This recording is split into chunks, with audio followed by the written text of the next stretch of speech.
What is up? Try this again.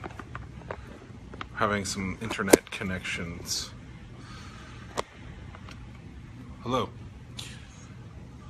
Hope you are doing awesome today. I'm going to talk to you guys about getting and being on your A game at all times. If you guys were listening a little bit earlier, we did have a little bit of technical difficulties. Sorry. Had to reset the Wi-Fi. Kathy, what's up? Good to see you again. We're going to talk about always be on your A game. If you guys are listening, please let me know who's here. Would love to interact with you over the next coming minutes.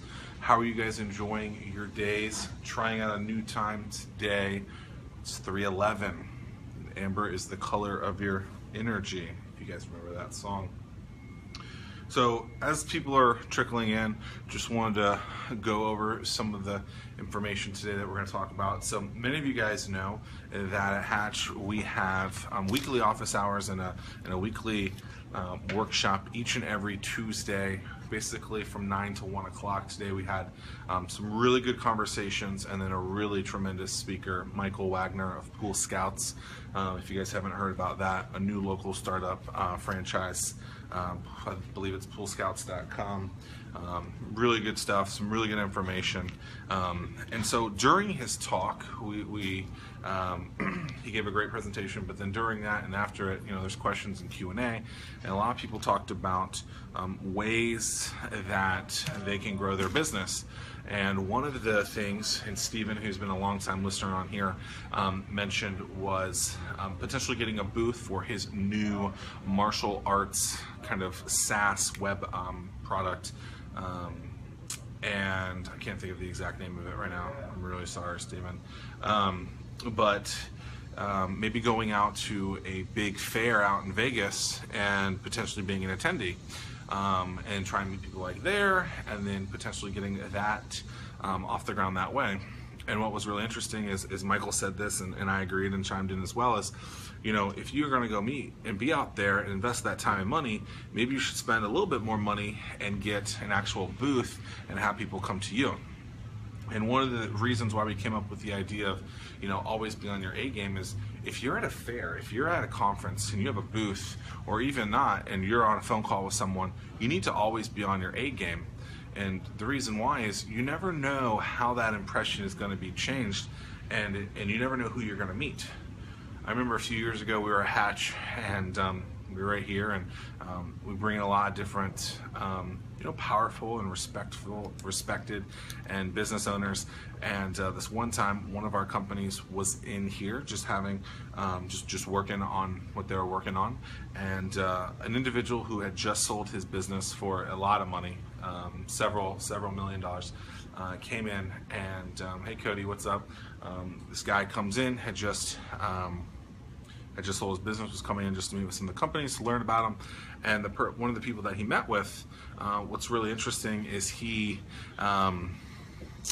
didn't make a good first impression. He basically said, oh, this guy doesn't look like a rich guy. I don't think he's rich.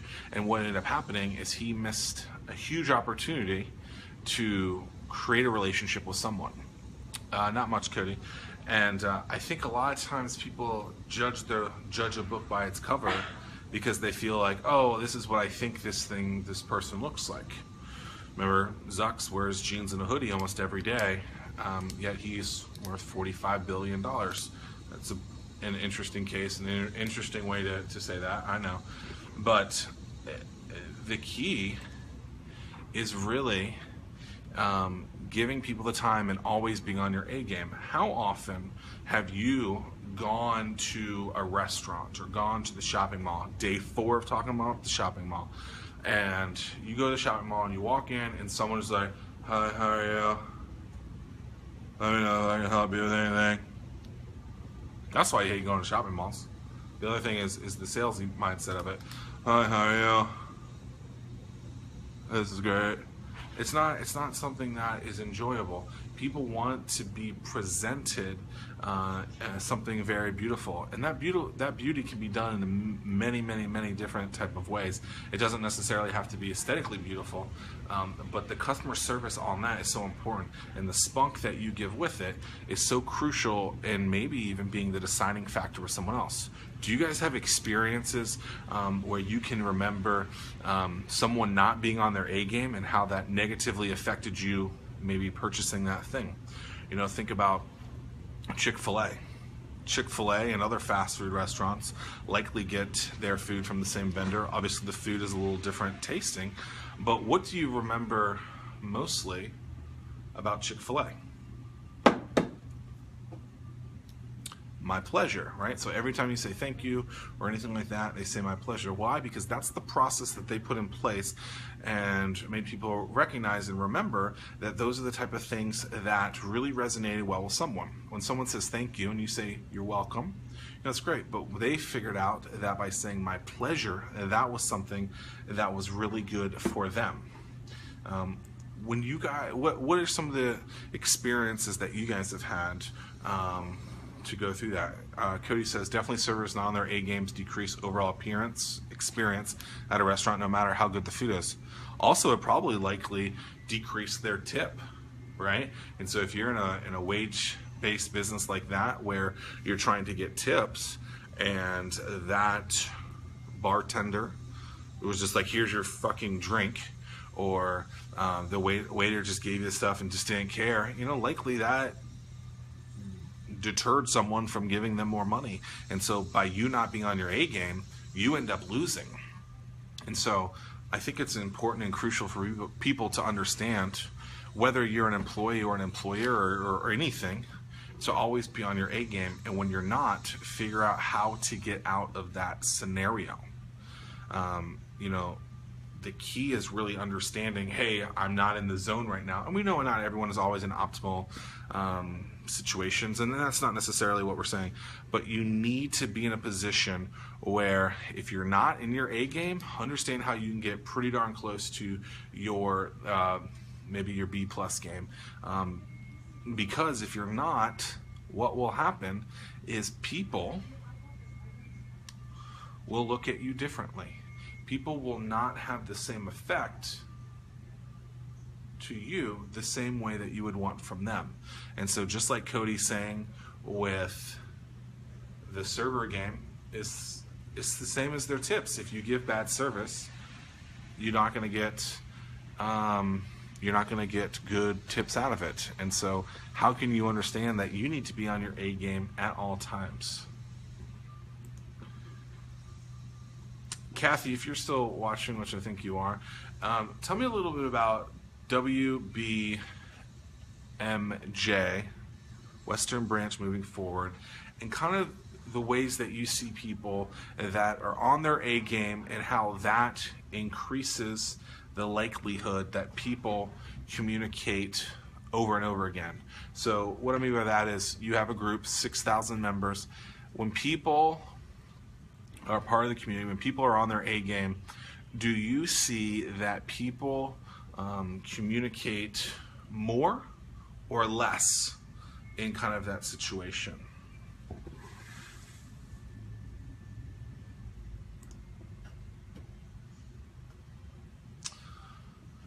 I'm going to go out on a limb here and say that when people basically just push and don't give you an experience, that kind of situation is going to be more of a negative one than a positive one.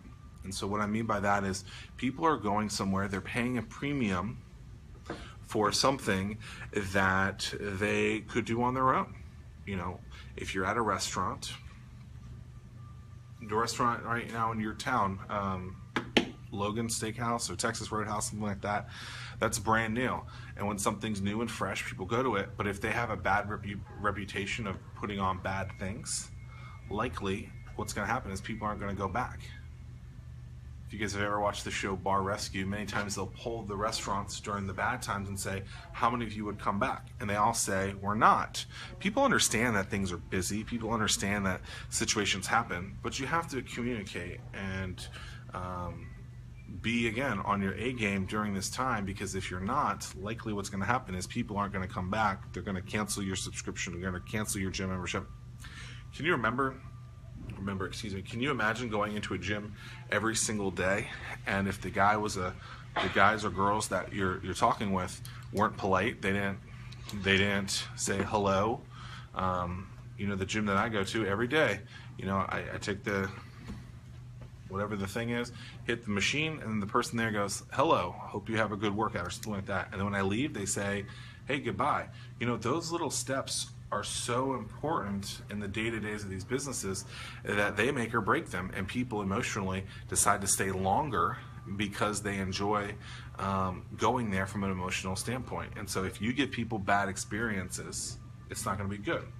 And so another story with being on your A game that I think is really important is you're going to talk to people that if you're at the booth, like we were talking about with Steven, if you're at the booth and you have to meet 300 people over a weekend, you're going to be drained, you're going to be tired, you're going to be an emotional wreck. But that last person could be the one. And even if you just have to give it just a little bit more, figure out a way to make that happen. Cody says, what's the best advice on how to constantly stay on your A game, especially in front of potential clients? So if you find that in your days that you are only getting on your A game 50% of the time because you had 10 meetings, I would look at that and say, I'm pushing myself too hard, and I'm actually hurting my business by scheduling too many things. And so let's say you have 10 meetings and only 5 of them are positive, or you're getting your A game only on the first ones. Or maybe, it's 10 meetings and, from 9 to 12, you're awesome, and then from 12 to 3, you're terrible. I would look at that and say maybe you're best on your A game in the morning and focus on all of your things that are most important on being in that morning session. So we talk a lot about your inventory, and so understanding where you are. For me, I'm not efficient between the hours of now until about 4:35. And so I find ways to do other things in there that I know that when my normal days I'm not getting any work done, that I can take this, like a scenario like this, and meet with people like you. And so I find that look at your inventory, figure out where that's not being very good for you, and find ways to manipulate that so that you can make that better. So again, if you look at it and you say, okay, from a quantity standpoint, I'm doing too much, maybe you reduce that. So instead of 10, you do 5. Or maybe you're looking at it from a time perspective, and it's from 9 to 12 is where you do really well, and then kind of after lunch is where you do bad. Well, maybe change your lunch, maybe work out, but also maybe you don't do those important meetings when you know you're not going to be on your A game. If you're drunk at a bar and it's 8 o'clock at night and it's not working and you're in a sales meeting, maybe you shouldn't do that. Maybe you should do it at 9 a.m. And so by really figuring out those type of scenarios, I think are extremely crucial. And yourself knowing where certain things are. Juliet, hello. I guess you're back from upstate New York. Hope your travels were good. But Cody, hey Sandy, how are you? Good to hear from you. Cody, it's really about understanding what you're good at, what you're bad at, where you're good at them, what time you're good at those things, and figuring out how you can maximize those over and over and over and over and over again. Because if you can find out where things are going great, you can maximize those. If you find out where things are going bad, you can try and tweak them. The worst thing is to just go at it 24 hours a day to find out that actually you're only efficient for a couple of minutes of that day. Great to have you back, Juliet. I'm glad you had safe travels. We've had some weak internet connection on this today, so I understand what you were going through a couple of days ago. Those storm clouds here in the Tidewater, coastal Virginia, Norfolk, Virginia Beach, Hampton Roads area, or whatever we're calling this place today. I'm just kidding. But it's about being on your A game, and that does not mean, just being loud, obnoxious, and spunky, but be what people expect.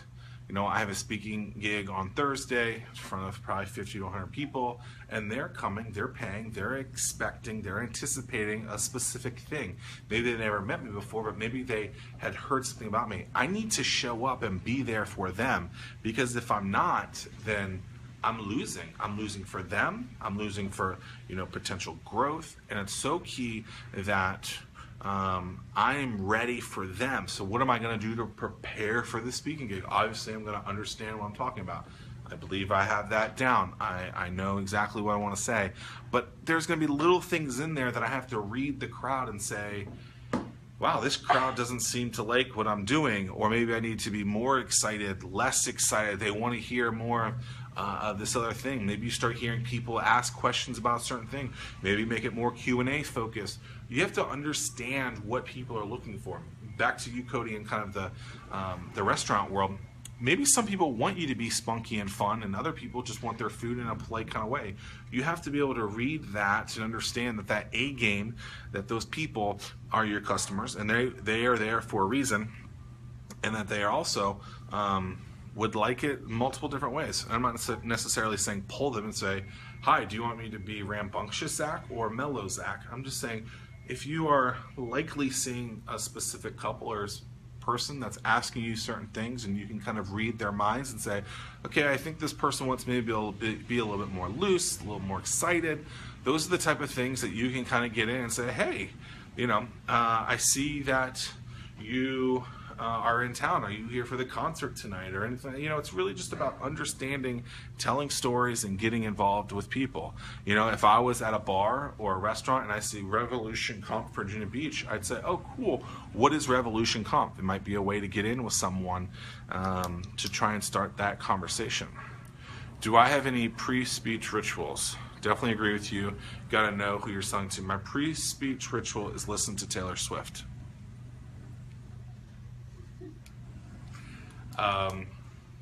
You know, that's about it. I don't know that I actually do that. That was a joke. Was it funny? No, I mean, so this, you know, this talk is going to be about 25 minutes away. So likely what's going to happen is I'm going to do one of two things.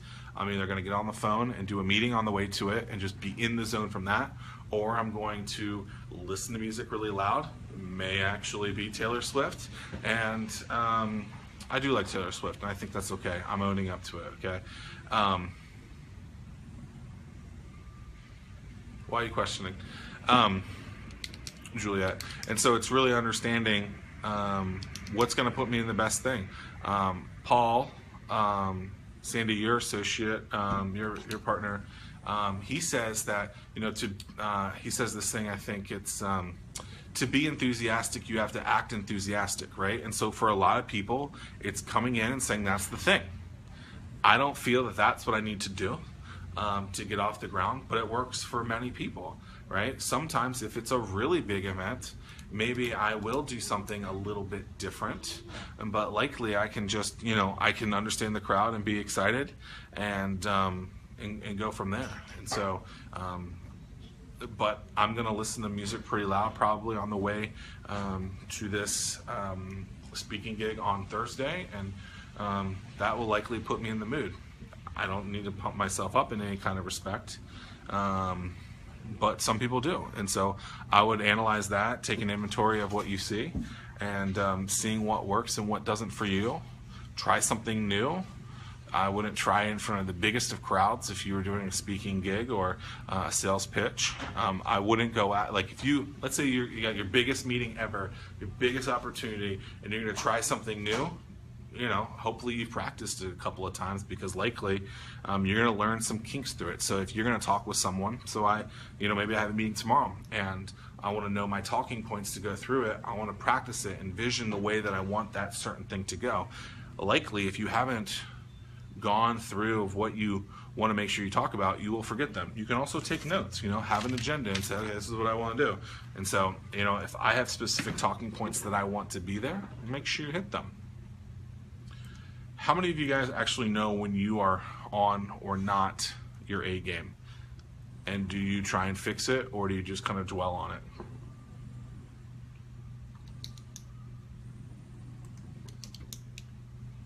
Cody, yes. get Taylor Swift in daily. Can't blame me there. She's a hell of an actress. Why did I say that? Artist. But I think the key is really, self-evaluating and really understanding what you want to accomplish and where are your weakest points, and are they things that you can change, or are they things that you should potentially have other people come in and help you with? And so I'm never going to become a great accountant. I'm never going to be a great lawyer. Shouldn't go after those things. I'm never going to be a great engineer, likely, but I can potentially bring people in to help me do those things, or I can just understand it a little bit so that I can talk shop on that. And so I think all too often people try to become an expert in something that they don't really love, and then when they aren't on that A game, or aren't kind of in that the flow of it, they lose because they really don't love it, and they try and learn something that they just don't care for that much. And I think it shows. I think passion shows. See you, Cody. And I think people all too often are not focused on the things that they love, and then it's hard to be on your A game for something that you can't get passionate about, right? If you like a great example for this, Dave, who may be listening, he likely does not want to get in front of people to talk, but he wants to show people who he is through his creativity and the design work that he can do, right? And so you just got to understand what that A game looks like and how you can get that out to other people over and over and over again. I tend to like to talk in front of people. I think it's fun. I think it's exciting. I also think it's a little bit scary talking in front of a lot of people, and it keeps me excited, and it's a challenge. And I know many of you that have seen me speak in front of a lot of people where you're like, I don't believe you. Well, it is scary. It is a challenge. You don't know what's going to happen. And so, by putting yourself in a situation where you are challenged, I think that makes you a stronger person. So I try and challenge myself quite often. And so, it's being able to do something that you had never done before, or even if you had done it before, how can you improve upon that? And so I think the most people I've ever spoken in front of is 400 or 500 people. It's not necessarily a goal of mine right now to do more than that, but if I got the opportunity, I'm going to take it. I'd say the majority of talks that I do are between 50 and 125 people, and that's still freaking crazy and scary as crap, because what if you knew all 500 of those people? And at that point, I probably did know most of those people. But sometimes when you're talking to 50 people, 75 people, like the talk that I have in a few days, I'm probably going to be a little nervous just because I don't know the crowd. I might not know the crowd at all.